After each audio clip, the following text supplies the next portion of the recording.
Oh. Okay. I'm going to let people in.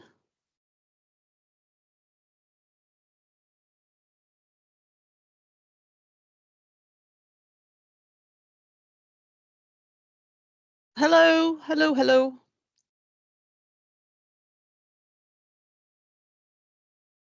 I'm going to let people in. Hello and welcome, everybody. We're just going to be starting off the presentation in about 3 minutes. We're just letting people in. So welcome and thank you for joining us.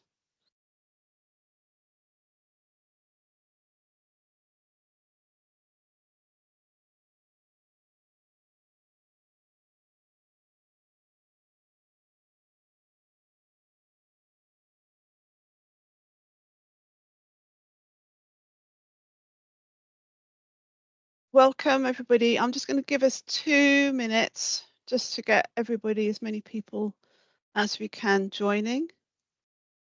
And we're just going to. Have we got, Sally? Can I just check? Have we got people in the room? Yes. Can't see. We've got 11 joining us right now. Yeah, if you look in participants, it's there. Yeah.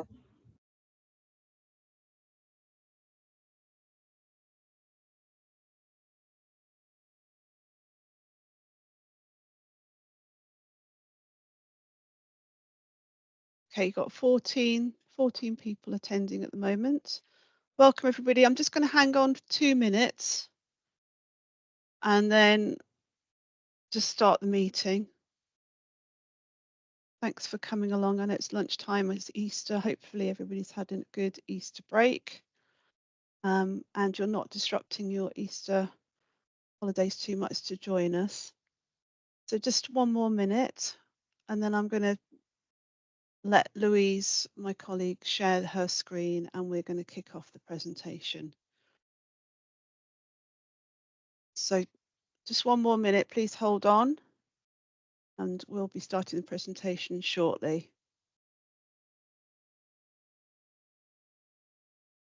Can everybody give a thumbs up if you can hear me okay? That'd be good.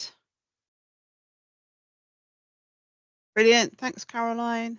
Brilliant. Richard, Natasha, thanks.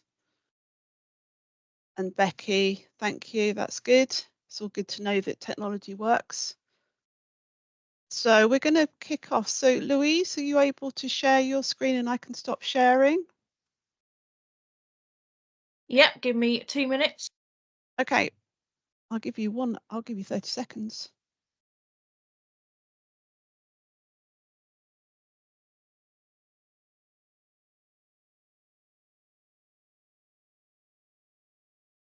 Tell me when you're ready, Louise.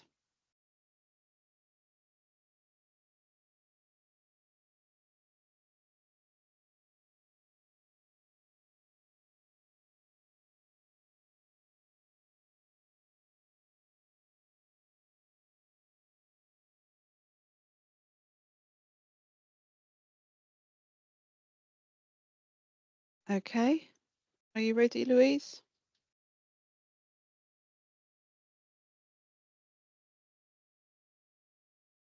Perfect, right. You've got yours, fantastic, thank you. That's brilliant, thank you very much. So welcome everybody, I'm going to start our presentation. This is about our Skills Bootcamps procurement that we're literally went on live for on Thursday, and this is our supplier briefing. If you don't know me, I'm Sally Andreu. I'm the Skills Hub Manager, and I'm joined on screen by Liz Finlayson, who's our very new Skills Bootcamp Programme Lead. And between us, we're going to present. In the background, very ably assisted by Louise, who is the Skills Bootcamp Coordinator, and we'll get Louise on screen possibly at the end. So just to kick off, next slide, please, Louise. Thank you. So welcome everybody. Thank you again for joining us. Just to let you know, this presentation is being recorded and it will go on our YouTube channel and we'll put it up on our Skills Hub page where we've got all the documentation about Skills Bootcamps. Hopefully you'll have some questions. If you do, please put them in the chat, and we will do our best to respond at the end of this presentation. If there are any questions we are unable to get to you, then we will respond to you via email when we can get an appropriate answer. Kindly, again, thank you very much for being on mute and also cameras off. It just helps us to present. But like I say, please ask any questions in the chat and Louise will look through them and we'll try and do our best at the end. Okay, next slide, please. So contents. So this is what we're going to cover at the presentation today. We're going to do our level best. We've got 45 minutes to cover this in the first 30 minutes of the session, and then give some time towards the end of it for any questions and hopefully answers for that. So we're literally going to give, for people, particularly those providers outside of the county who aren't very sure about the Oxfordshire landscape, we're going to give you a quick overview on the skills and business landscape, and also strategic and operational view of OxLEP Skills, and then really the objectives of the Skills Bootcamps, because this is new for Oxfordshire. It's not new across England, but it certainly is for the county. We're going to look at overview and with the lots of the different bootcamps that we've got available, learner eligibility and considerations, cost per learner, monitoring, evaluation and payment profiles, data collection, delivery timescales, response to tender and next steps, and for the Q&A. Just going to make sure that we've got people there. So next slide, please.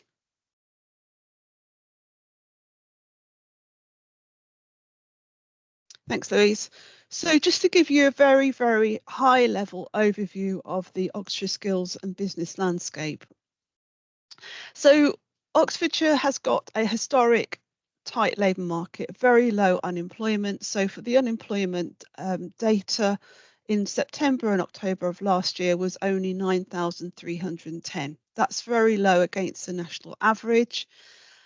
However, we have got 17 wards within Oxfordshire that are the 20% of the most deprived in England in terms of education, skills and training, according to the Index of Multiple Deprivation 2019.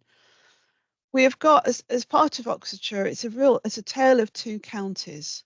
We've got some amazing businesses. So you've got the cornerstone businesses there.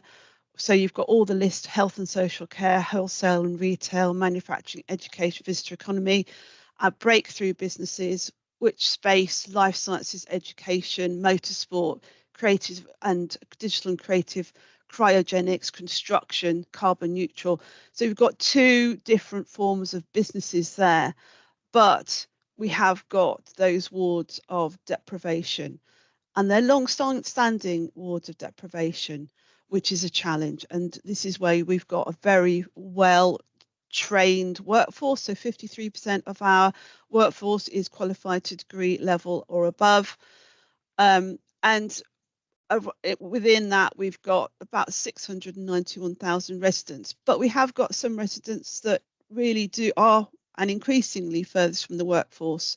And that's really where these skills bootcamps can really come in and support people to get and train into new jobs in these sectors, which I talked about in a bit. The challenge also around Oxfordshire is that we've only got about 220 large businesses. So large businesses are those that have got 250 employees or more. The majority of our businesses are micro, so 89% of our businesses are micro businesses, which means they've got up to 9 employees. So, and only 10% of those are SMEs, which is kind of 9 employees up to 249. So the majority is micro businesses, and that's really where OxLEP as an organisation, as a LEP, we have led within that business engagement. So next slide, please. So from this, OxLEP and have created and lead on strategic planning So we, back in 2022, created the Oxfordshire Skills Priorities and Action Plan on behalf of DfE. DfE funded us to do this. And from this document, again, which is listed at the end of this presentation, we created, from the data that we had available to us, we had 6 strategic priorities that we are working to, and we are continually working until we create another skills priority report.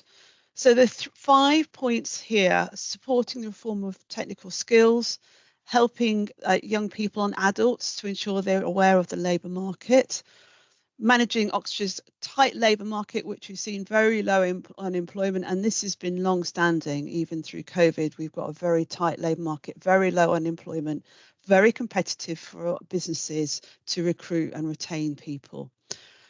Number 4 is graduate promotion and retention. 5, business skills provision and support. And then 6 is ensuring training and reskilling provision is in identified priority sectors. Within that, and it's number 5, is developing skills bootcamps based on employer needs. So we were looking at this back in 2022. However, we could also argue that point 2, point 3, and point 6 all relate to how we can actually develop skills bootcamps to meet all of those 3 other strategic needs. So really, skills bootcamps is something that we have identified as what could meet both business and local for our communities to get good jobs in sectors that have got growth. So the bottom diagram is priority sectors which are identified through the local improvement plan. So our employer representative body, which was Thames Valley Chamber of Commerce, created a report and actually identified these sectors as the finalised priority sectors that they recommended that the county focus on. So you've got construction and built environment, health and life sciences, care, hospitality and visitor economy, manufacturing, haulage and logistics, and ICT. So next slide, please. So from this, just giving you a very broad overview of some of the work from the strategic priorities that we've created, so which we are delivering in OxLEP through the Skills Hub, and now where the Skills Bootcamp work will fit in as part of the whole delivery that we're doing. So we've got strategic delivery where we've got our skills and business subgroup. We've got our training provider network group where we engage with both independent and further education and higher education providers, and talking about that landscape and how we can work with them to create courses and work with them about understanding the challenges they might have in the sector. LSIPs, and also we've got our work with the Careers and Enterprise Company, which is a partnership working across 58 schools and colleges, including special educational needs schools, and looking at how to support schools achieve the Gatsby benchmarks. We've got the social contract programme down at the bottom, it's a £1.7 million programme, which is really helping to support those communities most impacted by COVID. And that is looking at unlocking the apprenticeship levy. So we've unlocked about £2.6 million worth of levy, and to create about, I think it's 170 new apprenticeships. We're also supporting providers, supporting employers with their apprenticeship programme to try and help with completions. We've got community employment plans to ensure that communities benefit from large infrastructure programmes. And we've also got our No Limits programme, which is working across food larders to help those furthest from the workforce, getting skills support with digital deprivation, and also travel bursaries. So we also promote apprenticeships, and we've got the apprenticeship awards coming up in May. And we've also got our ambassador scheme where we try and get apprentices going into schools and other educational institutions to talk about why they've chosen apprenticeships as that career pathway. So this kind of fits in. There's a lot there, but I'll move on to the next slide. So thank you. So we've also got, and this will be really useful for any applications, is our Oxfordshire Local Skills Dashboard, which we've created in partnership with County Council. It's got live data, and actually it's got all of the information that you might need. Oh, sorry, we've lost our presentation. In order to get the information live data, so it's refreshed on a regular basis. Are you okay there, Louise? I think we've just lost our slides. Louise, can you just let us know where they are? Yep, 2 seconds. They've just dropped. Let me just. Okay, brilliant. Thanks. Get back to present. Wonderful. Thank you.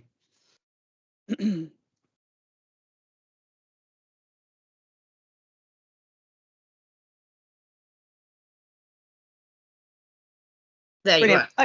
Okay. So just the objective. Next ones, please. That'd be great. Thank you. So the objectives for Skills Bootcamps. This is wave 5. We've been working with our colleagues, our opposite numbers in Berkshire, because they've actually successfully done wave 4. They've actually given us a lot of guidance on the courses that they've delivered and really helped us to establish where we are now and identify the potential courses that we could be delivering through our boot camps, which has been accepted by Department of Education. So Skills Bootcamps are free, flexible training programs up to 16 weeks based on those employer sector in-demand skills that have been identified through the Oxfordshire Local Skills Improvement Plan, or LSIPs. They are for adults aged 19 plus in order to really obtain, there are changes, level 3 to 5 courses. So changes mean that there are some level 2 courses, construction, green skills or HGV driving, but really able to, if they've had a career gap, if they've returned back to work from retirement, whatever they might need to be, if it can be for full-time, part-time, unemployed, returning to work, self-employed or existing employees or independent learners. Basically, they're available for everybody to do. There is a little bit of criteria around those that are full or part-time employed, which we'll cover later on in this presentation. The benefit to employers and to the wider economy is the short-term flexible courses in order to drive productivity and trying to get people closer to the jobs that actually have got these long-term vacancies.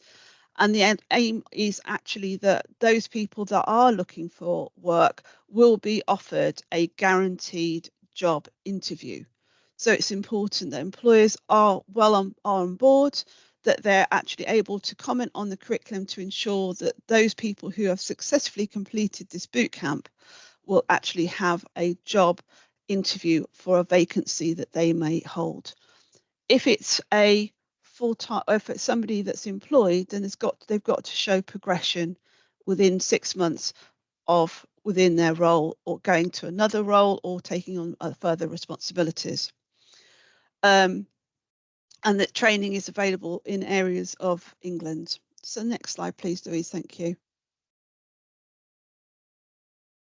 So it provides eligibility, training organisation employers who are working to establish relationships with employers in Oxfordshire are eligible to apply for funding.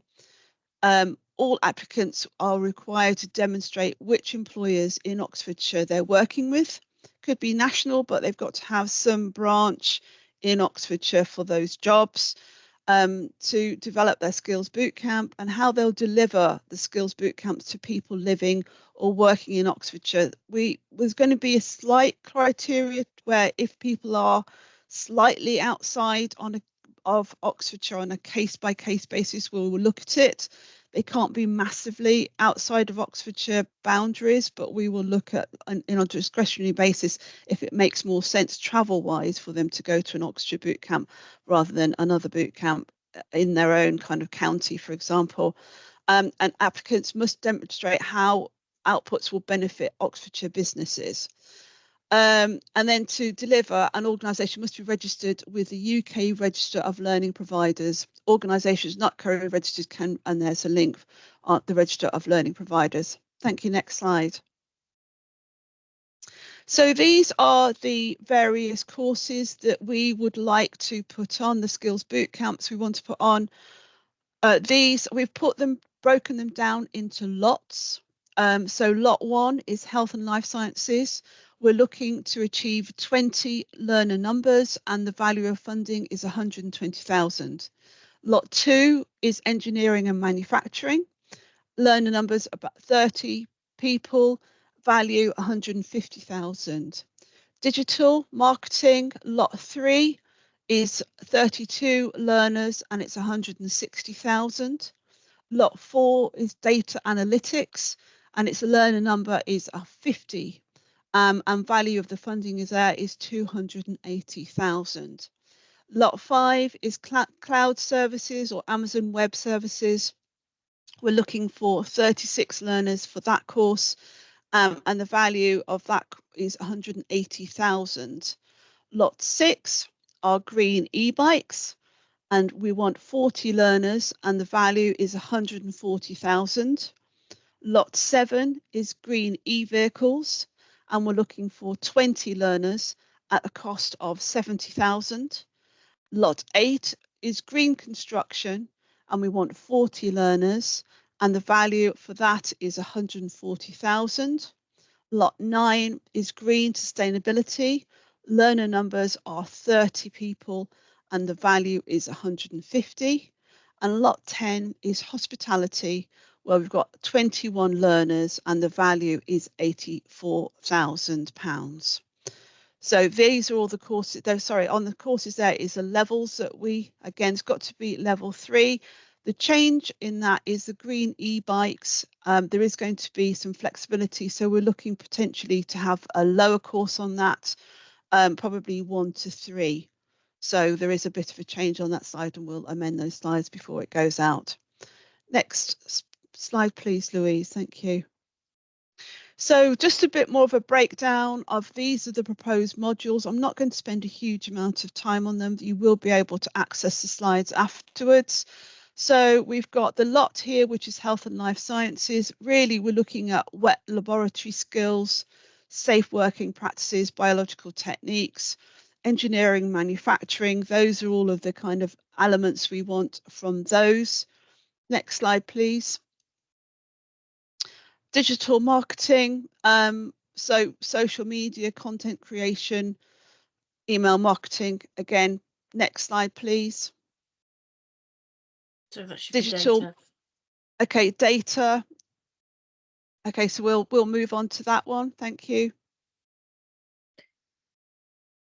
So lot number 5 is cloud foundations, links, networking, Python, managing resource consumption, cloud practice or exam. So we're looking for 36 learners on that.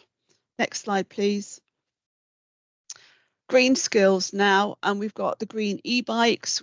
Learner numbers is 40. So here we go. We've got the SciTech level 1 course and level 2 course, and the SciTech e-bike course, which is a level 3. We are flexible to see what availability and what capacity there is to do these courses. And there's also the SciTech Online Theory 1 course. Again, we just want to know from providers yourselves as to what is that could be delivered. But we're keen to try and make it accessible for people, particularly because this is just be great to have some flexibility around that. Next slide, please. Green e-vehicles. So we're looking for 20 learners on this. Really, there's going to be a lot of interest, I think, and so we've got design installation requirements in relation to system earthing and supply arrangements, vehicle to grid services. These are only proposed. You know, we're interested to know from providers exactly what is the potential, but also from you're speaking to employers, what is it they're looking for in order to fill the vacancies and the skills gap they have. Thanks, Louise. Next slide. So 8 and 9, so we've got green construction and green sustainability skills. We are looking at renewables, green construction, buildings and retrofit, which is really something I know is massive interest right now. And also, green sustainability skills would be engagement to raise awareness of the benefits of the environmental opportunities identified, working collaborative, devise and deliver solutions to meet environmental objectives, and understanding how to influence staff, suppliers and customers, communities, and on environmental protection improvement. Thanks, Louise. And lastly is lot number 10, which is hospitality. And we've got introduction to the industry, health and safety and first aid, food safety, allergens, cooking techniques, culinary creativity, and those are 21 learners.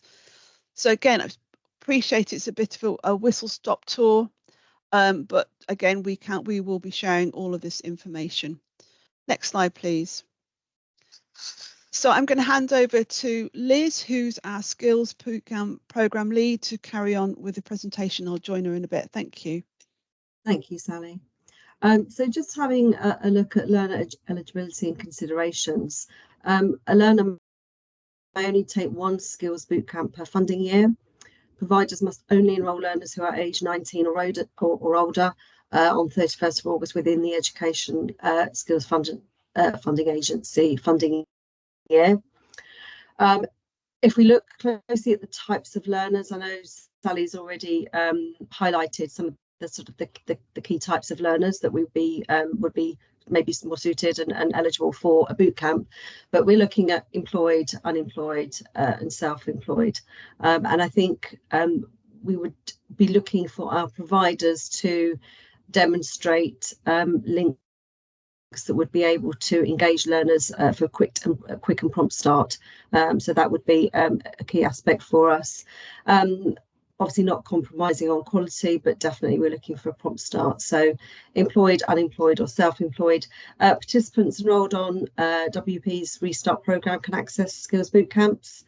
Serving prisoners due to be released within 6 months of completion of a Skills Bootcamp, and those on temporary release are also eligible.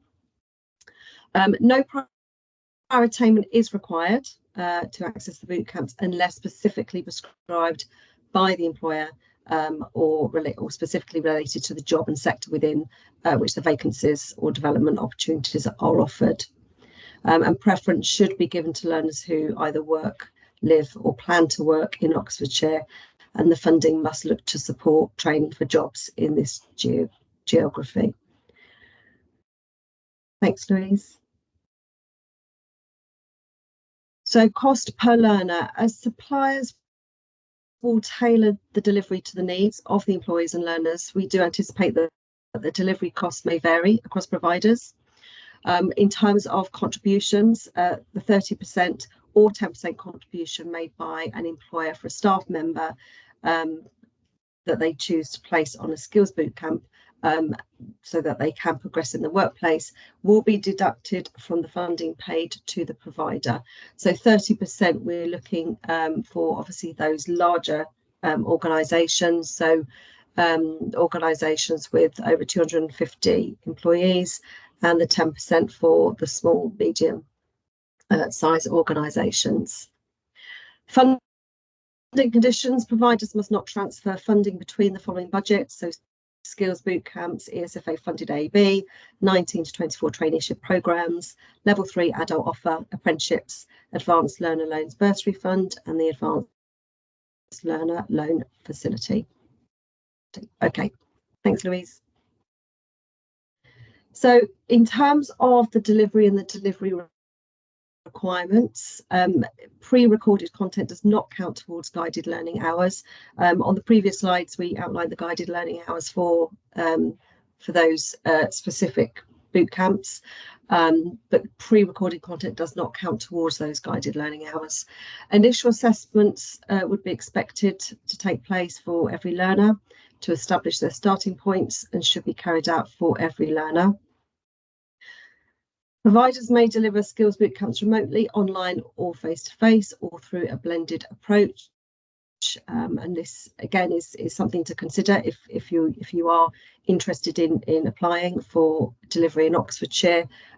What does that location look like, how that would work, particularly for Oxfordshire residents or employers. The curriculum must be designed to meet employers and learner needs, and as it's been mentioned by Sally before, working with employers is key. We have firmed outcomes within these programs, we're expected outcomes, so those employee engagements are key. So working with them to design and tweak and create those curriculums is really important, and obviously meeting the learner needs. So throughout, we would expect to see evidence of formative and summative assessments which provide a valid indication of knowledge, skills and behaviours against national or industry standards. It can also include accredited form of assessment and sort of the use of RAPA. So we would expect to see formative and summative assessments being taken place throughout the journey to measure those skills being achieved and learnt. The design of the curriculum should have clear aims and objectives which clearly explain what learners should be able to do at the end of the skills bootcamps. Evidence of planning for assessments and feedback throughout the skills bootcamps to ensure the learner is progressing is crucial to manage that. And providers must make reasonable adjustments as appropriate for those learners with protected characteristics as defined by the Equalities Act 2010. Thank you, Louise. So when we look at learner support, we would expect to see that the support is tailored for each learner according to their specific situation, but that they have and receive coaching and mentoring as part of that moving on to their next steps. So initial assessments should determine the starting points for learners, but also their specific situation. Are they employed? Are they unemployed? Are they self-employed? And then what wraparound support is appropriate for them. We would expect to see that embedded throughout the skills bootcamp course, and that new skills are expected to lead to new jobs, roles, and opportunities that relates to the new skills learned. So a very clear alignment with regards to the new skills that they will be learning on those skills bootcamps, and how that relates to them moving on and progressing into roles and meeting obviously the employer's needs for that. Okay, thank you.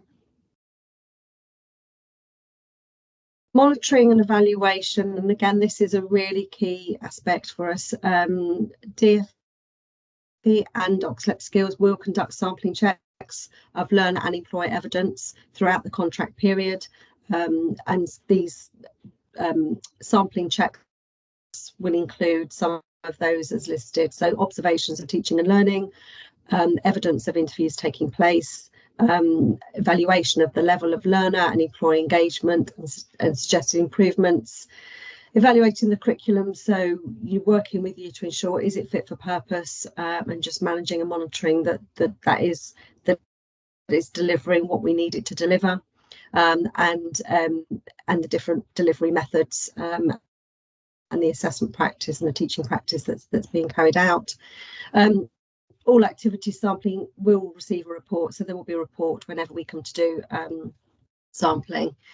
We will complete a report and send that to all relevant parties, and work with providers to ensure improvements are made where appropriate.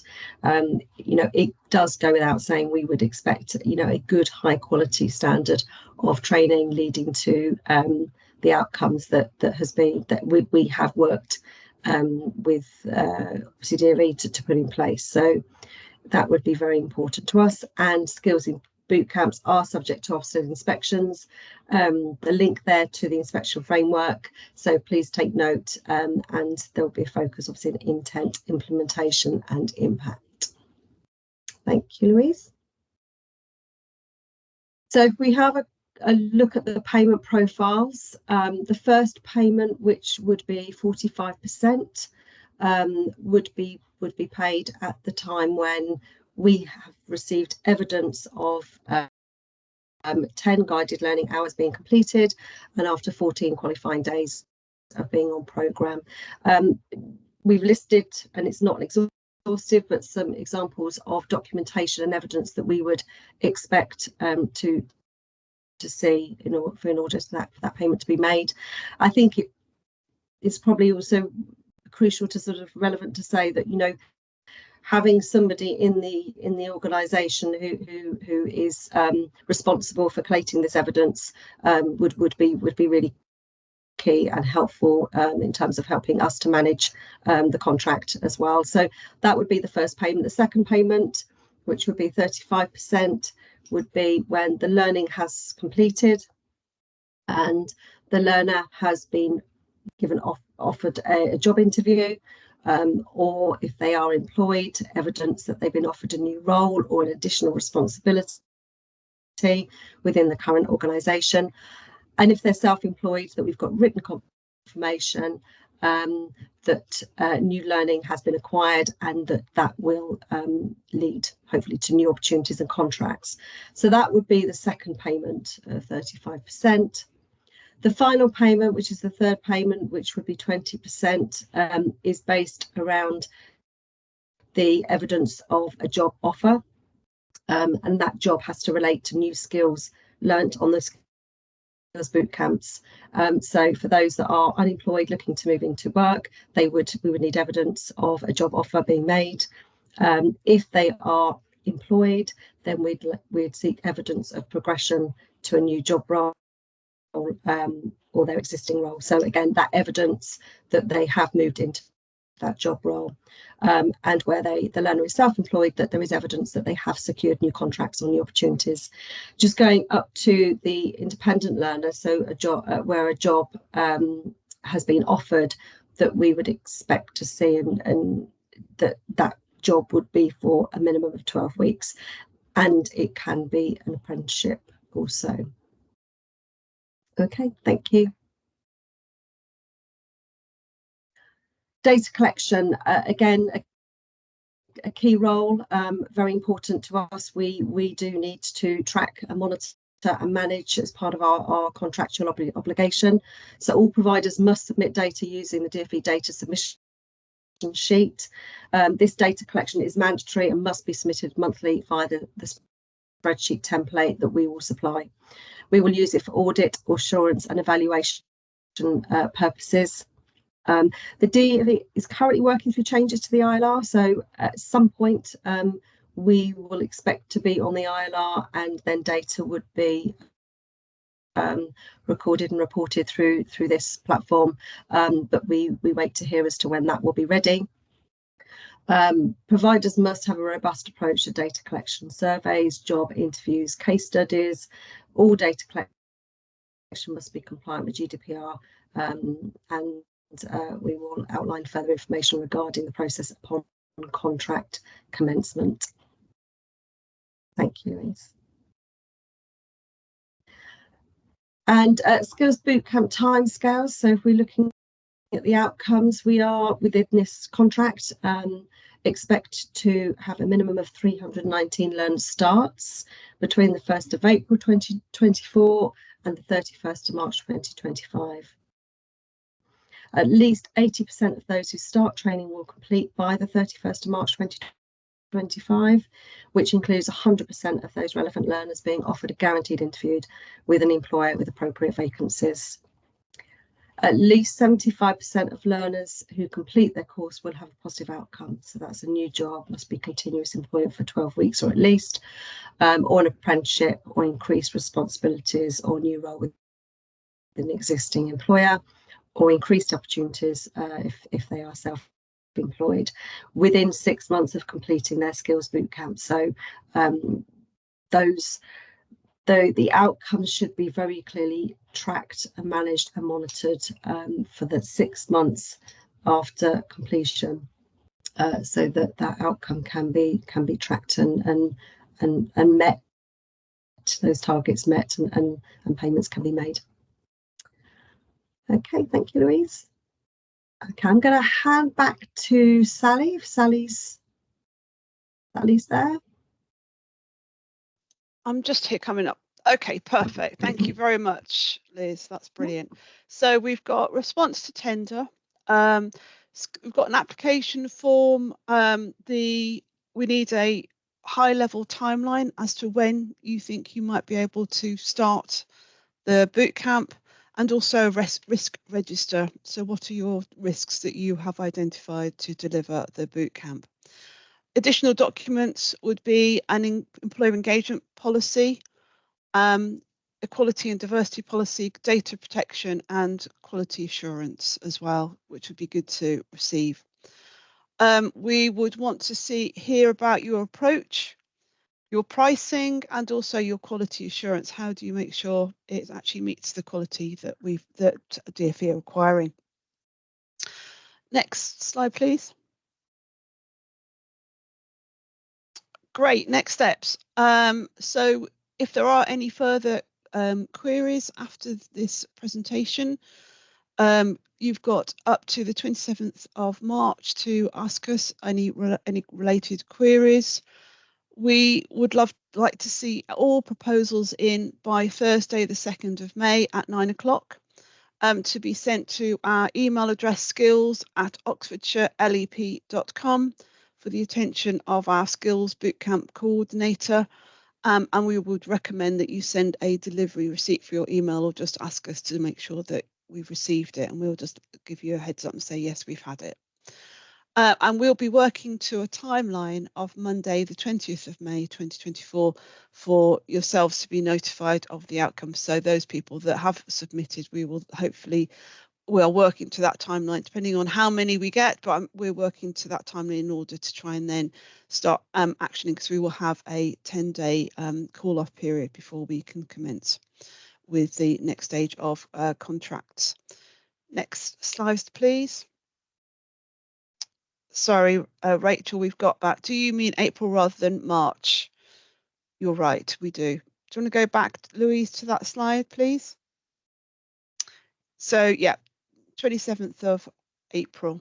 Thank you. We will amend that slide.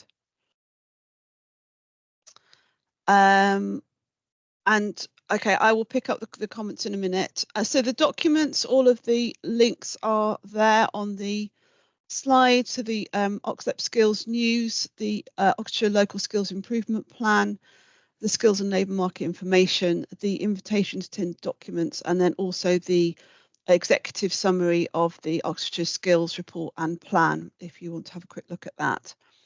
Next slide, please. And I think we're at the end. Thank you. So we've got some questions here. So Louise and Liz, do you want to just come on screen and we will do our best to answer them?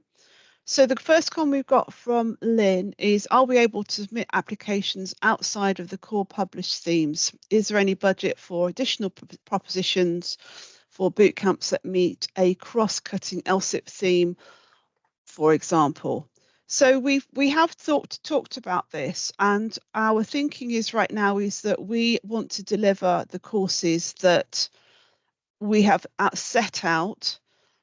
Should that not be achievable, as in we don't get applications from providers to deliver that course, we will then look at other alternative courses. But because we are kicking off, and this is the first tranche of our delivery, we want to do the courses that we have set out. After that, we will then take a viewpoint. We are of the hope that because this is wave 5, there might be a wave 6, and we can have more flexibility to look at what other courses that have been identified, but we just want to go as is right now. But you know, we will then go back out to tender should we not be successful, and we will then look at other courses we might want to deliver. Lynn, is the funding value specified for each lot part of the assessment process, i.e. are you looking for a most economically advantageous tender, or is it expected that providers bid for the full amount of the funding? Liz, do you want to answer that one? I'm not quite sure if we understand it. I kind of looked at it. I think personally, going back I think we expect that providers will apply for the full amount of funding. That's kind of my expectation. And going to your next point, are you looking to fund one supplier per lot? Yes. Yes, we are, I would think. If you want to, as a provider, subcontract, but you would be the main provider that we worked with, that is, we're up for looking at that, but you would be responsible, that lead provider, for ensuring all of those data and KPIs would be met. I think that's the case, Liz and Louise. I'm looking at you guys and saying if there's anything. Yeah, okay, great. Agreed. Where should providers provide more information on the pricing outside of the table in part 5?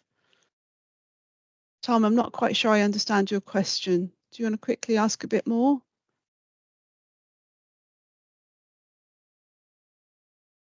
Tom, are you on there? Do you want to quickly, or do you want to ask more, provide more information? I'm not quite sure I understand. Tom's typing. I can go back and clarify that for him. It's not an Okay. issue. I'll come back to everyone after the call. Yeah. Okay, Paul, we will be collating a list of Q&A questions at the end, and we will put that up on the website as well. Is there any requirement, so Tom's come back, is there any requirement on the proportion of the type of learners for each bootcamp? Are we able to deliver a bootcamp to 100% unemployed learners?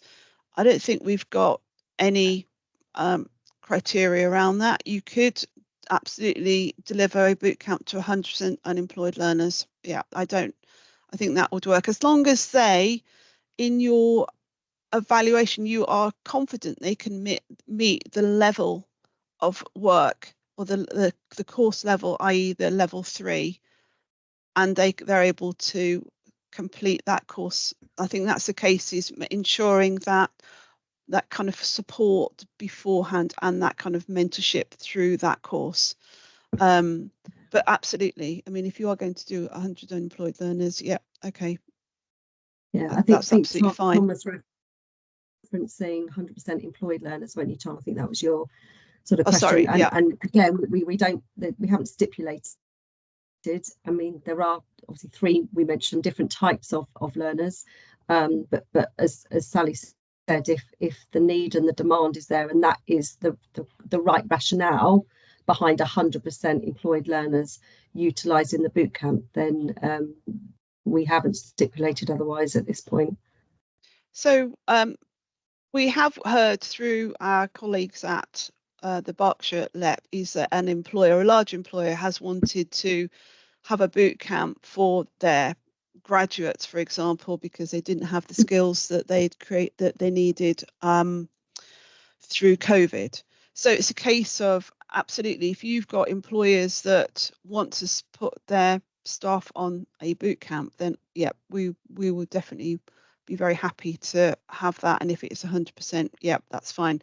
We might I think that would work. So I think those are all the questions. So now, is there any more before we sign off? There is going to be, we are doing a second webinar next week. So if you did need or wanted colleagues to attend that webinar, there isn't a limit, so please join us for that if necessary. Just looking at the chat, I don't think there's any more on there. Great, well, thank you very much for joining us. I hope that's been informative. And like I say, any questions that you might have, please let us know. But we look forward to receiving some applications through. So thank you. Have a good afternoon. Brilliant. Thank you, everyone. Thanks. Cheers. Louise, do you want to stop the recording? That would be great. Yeah, I'm doing that now. Thank you. Perfect.